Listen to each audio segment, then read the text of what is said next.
Salam semuanya. Tema khotbah bulan ini adalah memahami dan mengenal Tuhan. Yeremia 9 ayat 23 dan 24 berkata, "Beginilah firman Tuhan, janganlah orang bijaksana bermegah karena kebijaksanaannya. Janganlah orang kuat bermegah karena kekuatannya. Janganlah orang kaya bermegah karena kekayaannya. Tetapi siapa yang mau bermegah, baiklah bermegah karena yang berikut, bahwa ia memahami dan mengenal aku, bahwa akulah Tuhan yang menunjukkan kasih setia, keadilan, dan kebenaran di bumi. Sungguh, semuanya itu kusukai." Demikianlah firman Tuhan.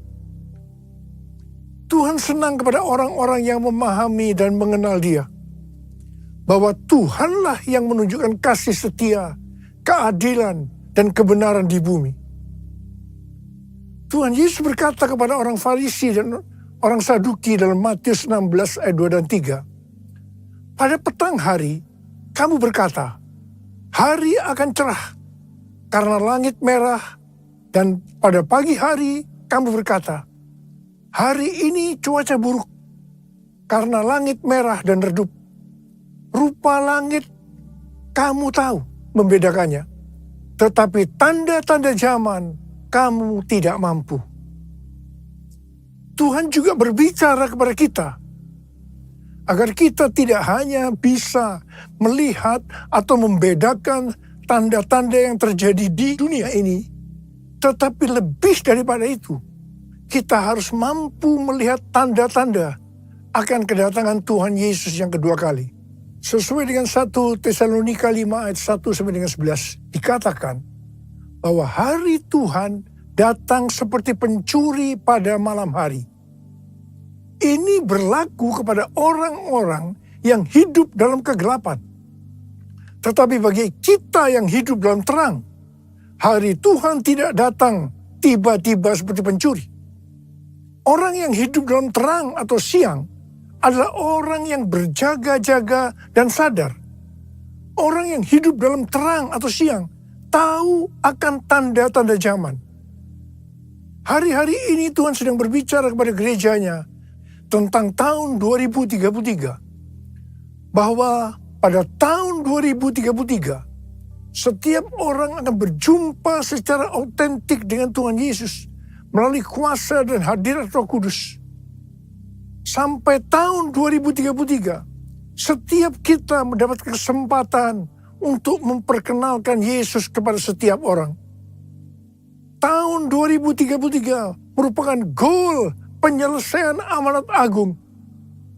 Kalau benar tahun 2033 amanat agung selesai, tidak berarti bahwa Tuhan Yesus pasti datang tahun 2033. Ini tidak alkitabiah.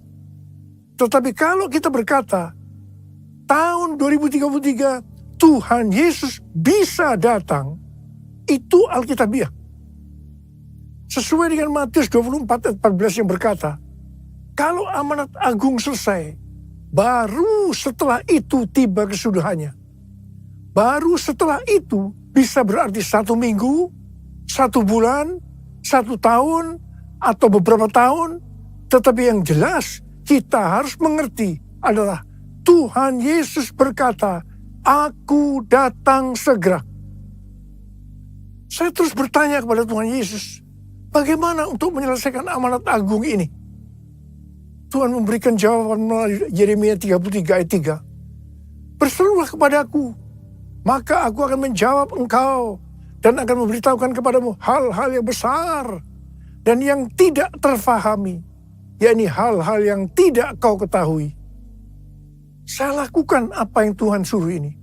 Saya terus berseru-seru kepada Tuhan. Tuhan kembali memberikan pengertian bahwa hal-hal yang ada di depan ini adalah sesuatu yang besar. Tuhan memberikan kata kunci, sembahyang. Kita tahu bahwa arti sembahyang ini adalah berdoa. Tetapi Tuhan memberikan pengertian kepada saya, arti dari sembahyang itu sebagai berikut. Sembahyang berasal dari kata sembah dan yang. Kata yang berasal dari bahasa Sanskerta, Jawa kuno, Bali, yang berarti yang maha kuasa, yang maha mulia, yang maha suci. Bagi kita orang percaya, yang maha kuasa, yang maha mulia, yang maha suci, itu adalah Allah kita yang namanya Tuhan Yesus Kristus. Haleluya! Jadi kita harus menyembah Tuhan Yesus Kristus. Definisi menyembah bisa dalam arti sempit atau arti luas. Menyembah dalam arti sempit adalah kita masuk dalam hadiratnya, merasakan hadiratnya, menikmati hadiratnya. Sedangkan menyembah dalam arti luas adalah taat akan firman-Nya. Mujizat-mujizat akan terjadi luar biasa. Ke depan ini kita akan mengalami mujizat-mujizat yang luar biasa. Kalau kita mau mengalami mujizat-mujizat itu, kata kuncinya adalah sembahyang. Untuk bisa mengerti dan memahami hal-hal yang besar yang akan terjadi sampai dengan tahun 2033. Kata kuncinya adalah sembahyang. Sesuai yang terjadi di Asbury Revival, maka pola penuaian jiwa dan pemuritan ke depan ini adalah doa, pujian, penyembahan bersama-sama dalam unity siang dan malam, yaitu sembahyang. Who is like you, Lord, in all the earth? Massive love and beauty, endless world. Nothing in this world can satisfy. Jesus, you're the cup that won't run dry. Your presence is heaven to me.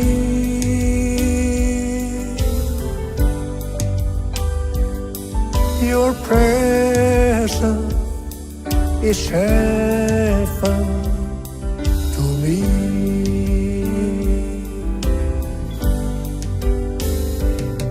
Your presence is heaven to me.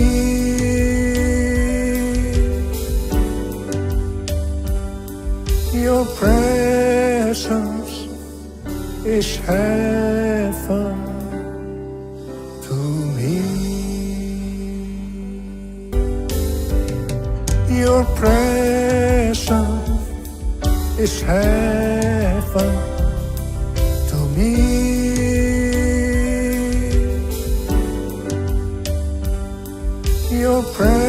presence is heaven to me. Your presence is heaven to me.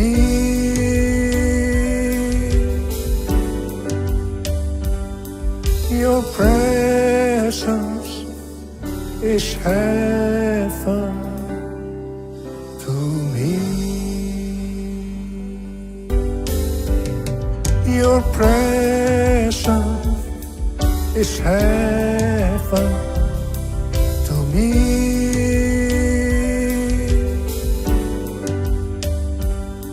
Your presence is heaven to me. Your presence hari-hari ini is heaven to me.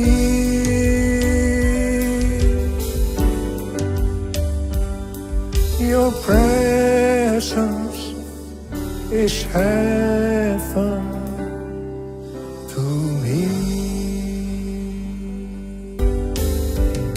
Your presence hari-hari ini is heaven to me.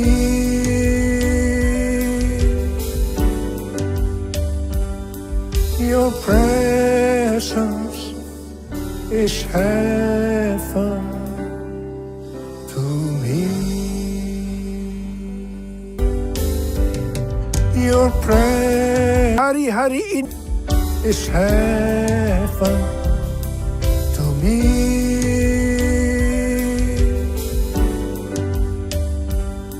Your presence is heaven to me.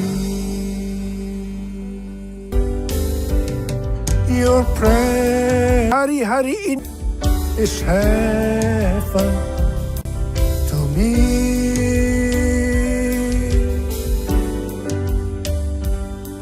Your presence is heaven to me. Your prayer hari-hari ini is heaven to me.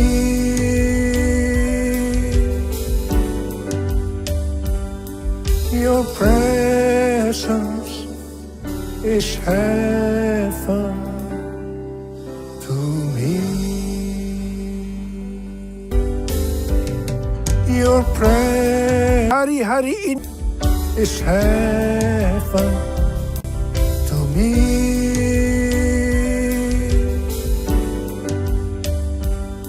Your presence is heaven to me. Your prayer hari-hari ini is heaven to me. Yang kedua. Your presence is heaven to me. Your prayer hari-hari ini is heaven to me. Yang kedua.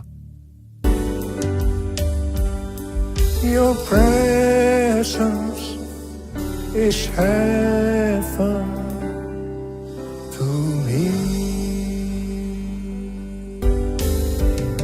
Your prayer hari-hari ini is heaven to me.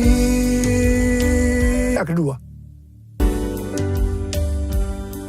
Your presence is heaven to me. Your prayer hari-hari ini is heaven to me. Yang kedua. Semua suku bangsa datang menyembahmu,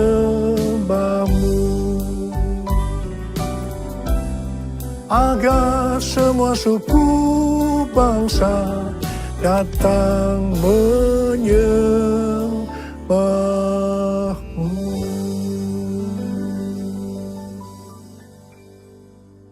Hal-hal yang harus kita lakukan agar api doa pujian penyembahan tetap menyala siang dan malam adalah sebagai berikut.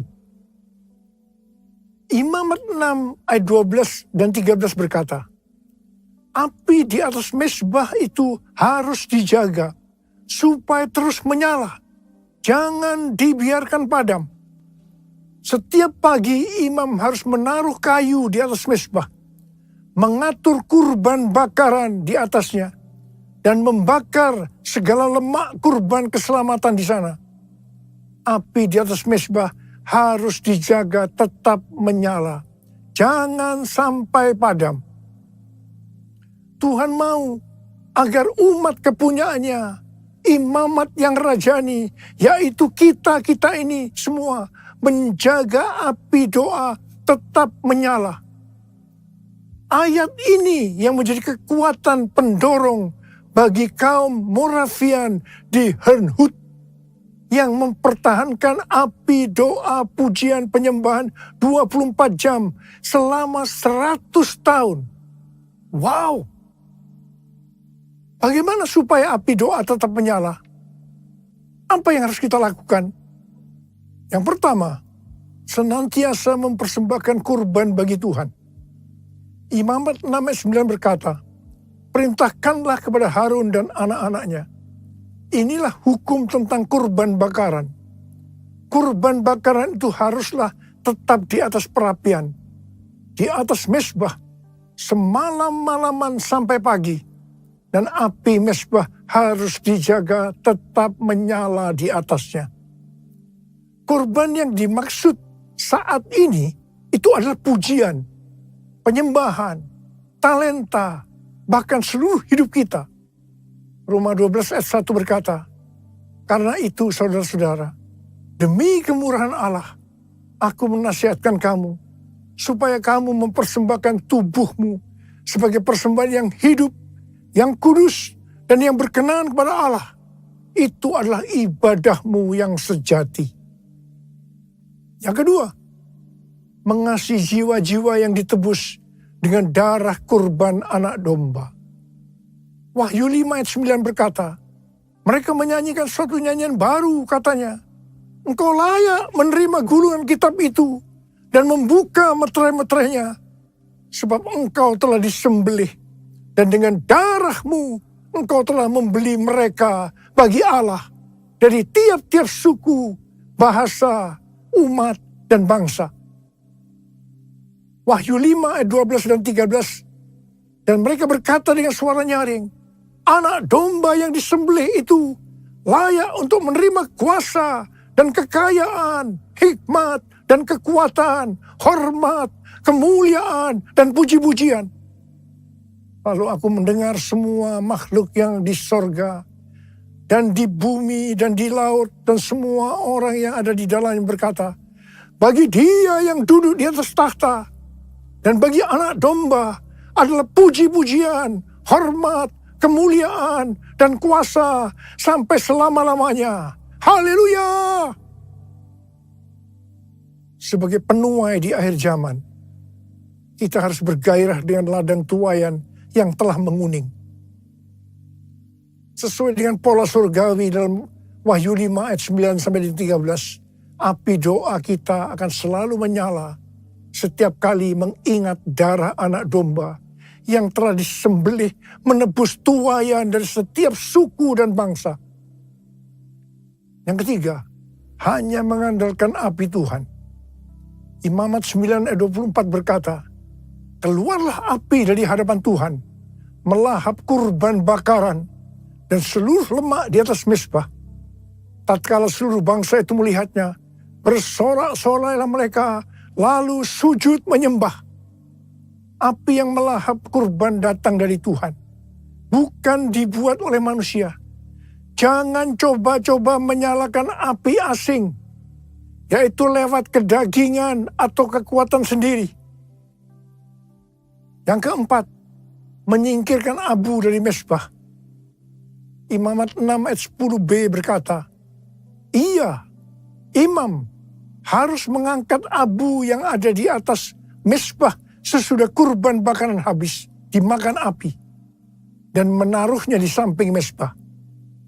Menyingkirkan abu dari mezbah berarti kita menjaga hati tetap murni dan hidup berintegritas.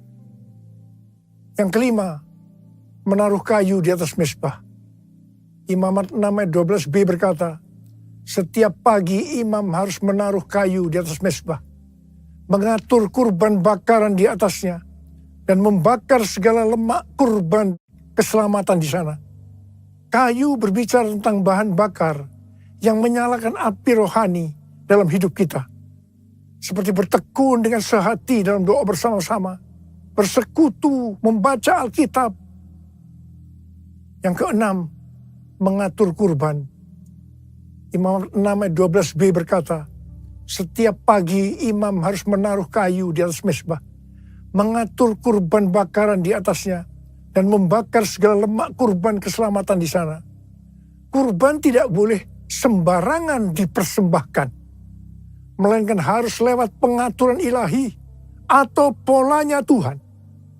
Tuhan menyatakan polanya bagi gereja lewat tuntunan Roh Kudus, pelayanan 5 jawatan, dan teladan Bapa rohani. Kita juga tidak boleh mengatur-atur kegerakan Roh Kudus.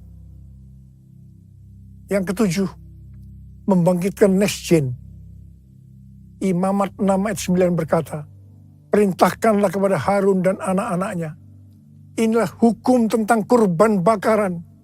Kurban bakaran itu haruslah tetap di atas perapian, di atas mezbah, semalam-malaman sampai pagi. Dan api mezbah harus dijaga, tetap menyala di atasnya. Perintah untuk menjaga api harus diteruskan dan diimpartasikan kepada generasi berikutnya. Pola ini juga terlihat di Pondok Daud, di mana Heman, seorang pemimpin pujian yang ditunjuk Daud, memimpin dan menyertakan anak-anaknya dalam pelayanan pujian. Dalam 1 Tawarikh 25 ayat 6 dikatakan, di bawah pimpinan ayah mereka, mereka sekalian bernyanyi di rumah Tuhan dengan diiringi simbal, gambus, dan kecapi untuk ibadah di rumah Allah dengan wewenang raja.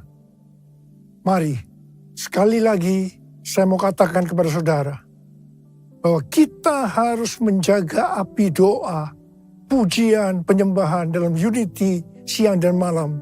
Jangan sampai padam. Dan kita akan melihat, memahami, dan mengenal hal-hal besar yang Tuhan sediakan bagi kita. Yang percaya katakan amin. Mari katakan bersama saya. Jesus, I believe in you. Jesus, I belong to you. You're the reason that I live, the reason that I sing. Jesus, I believe in you. Jesus, I belong to you. You're the reason that I live, the reason that I sing. With all I am, I will worship you. Angkat tangan saudara. I will worship you. I will worship you, Jesus. Jesus.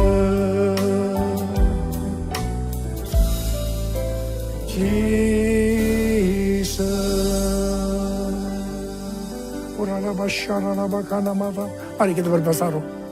Berbahasa roh. Yang sudah berbahasa roh, berbahasa roh.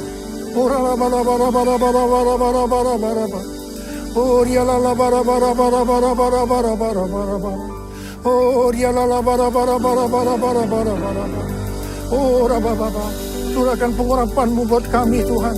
Curahkan pengurapan-Mu buat kami, ya Tuhan. Kau melihat anak-anak-Mu sudah mengangkat tangan mereka di hadapan Tuhan. Pengurapan-Mu turun ke atas kami semua. Terima pengurapan Tuhan, terima. Oh, terima kasih Tuhan. Terima kasih Bapa, terima kasih. Terima kasih. I will worship you. I will worship you. I will worship you, Jesus. Jesus. Jesus.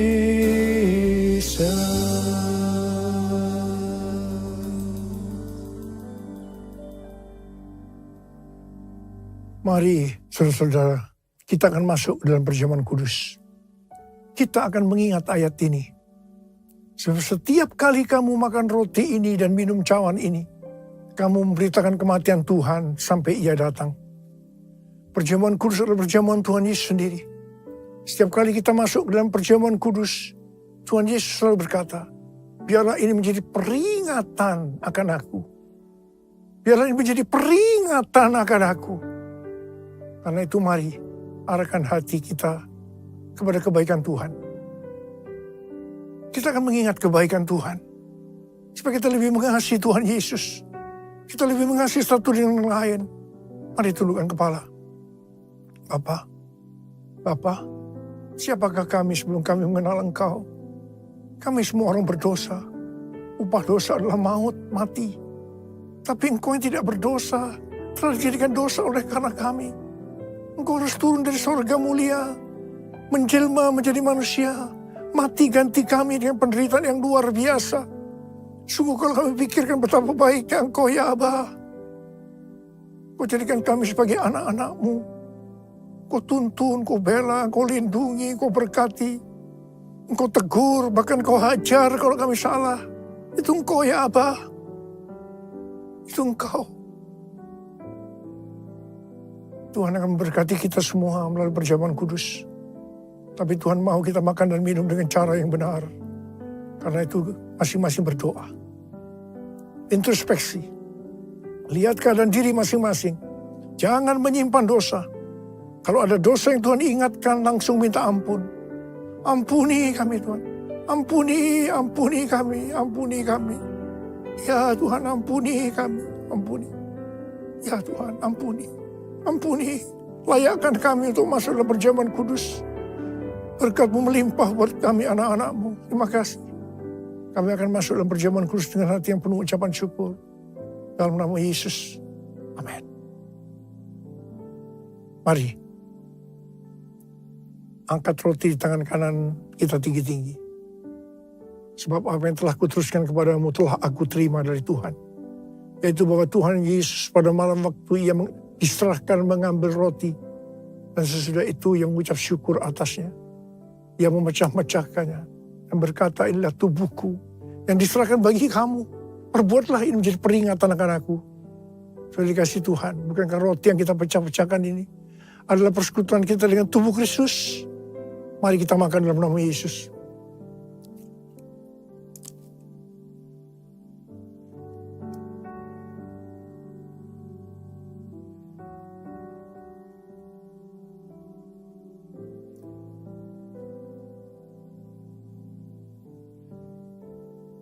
Angkat cawan di tangan kanan kita tinggi-tinggi.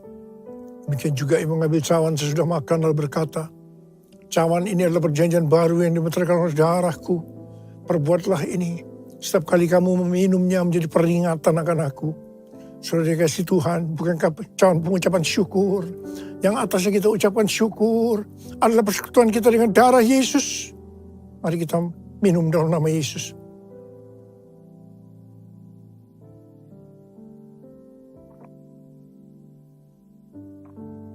Mari angkat tangan kita di depan Tuhan. Ucapkan syukur dan terima kasih. Dengan suara jangan diam. Tuhan terima kasih ya Tuhan. Terima kasih ya Tuhan. Terima kasih ya Tuhan. Terima kasih ya Tuhan. Terima kasih. Terima kasih ya Abah. Terima kasih. Berkati anak-anak-Mu. Berkatilah anak-anak-Mu. Saat ini Kau sedang menyembuhkan yang sakit. Membebaskan yang terikat. Engkau menghibur yang susah. Engkau menguatkan yang lemah. Engkau memberikan pengharapan-pengharapan yang baru. Bagi yang datang dengan keadaan putus pengharapan. Tuhan terima kasih. Terima kesembuhan. Terima.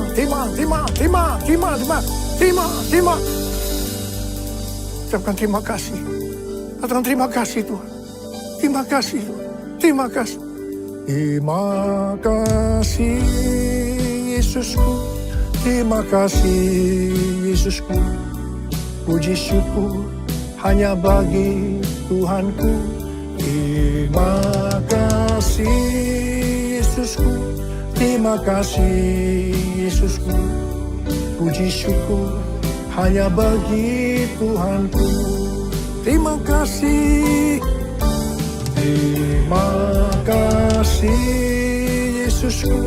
Terima kasih Yesusku. Puji syukur hanya bagi Tuhanku. Terima kasih Yesusku. Terima kasih Yesusku. Puji syukur hanya bagi Tuhanku. Puji syukur hanya bagi Tuhanku. Puji syukur hanya bagi Tuhanku.